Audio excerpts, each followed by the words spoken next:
Good morning. Ngasi gi video happy yang minarase ma'am. Ngasi thang jo ko.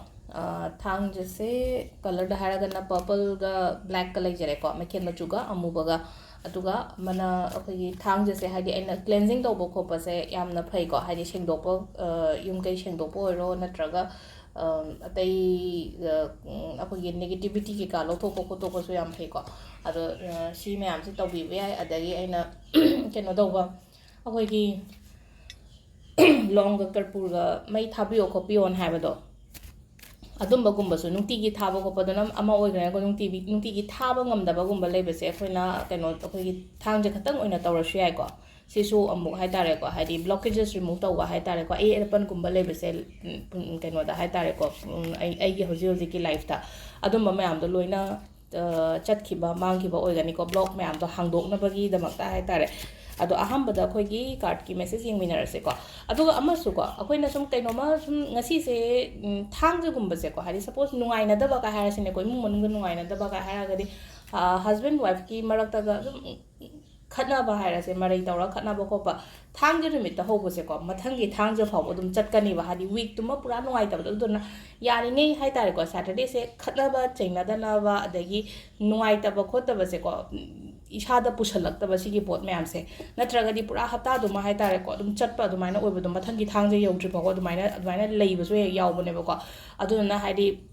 थांगसे यारिङै Meena Howrah अगसु लेना को खनब हौरा अगसु केनो तोबियो avoid तोबियो इशादा केनो तोबियो हाइदि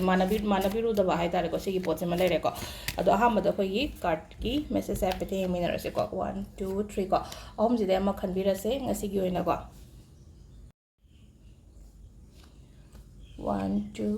3 ko card ohumok yamna positive oina la ko ngasi gi de hadi khwai first ko hadi 9 of pentacles se hai tare isha hai tare ko hadi ngasi gi oina haira amena ko hadi self grooming self care adagi self healing gari crash gumba to bose hadi ai isha gi oina khallo ngasi gi numit hai tare ko ai do hadi self care haragadi hadi isha nanjaba kezaba aigi damakta hai tare ko dumaina oina chatpa hai tare ko sida adu dum lere ko adagi hoi sel thumgi kai gi haraga so dum hadi positive card oina oire ko samna harabada hamagi so oina kana mo khanba oiragadi it's a positive sign positive signal hai tare sida ani shu bazina mu hai tare ko aina pamyo photo phango haina sung piri ko sida manifestation tawon hai ko sida ko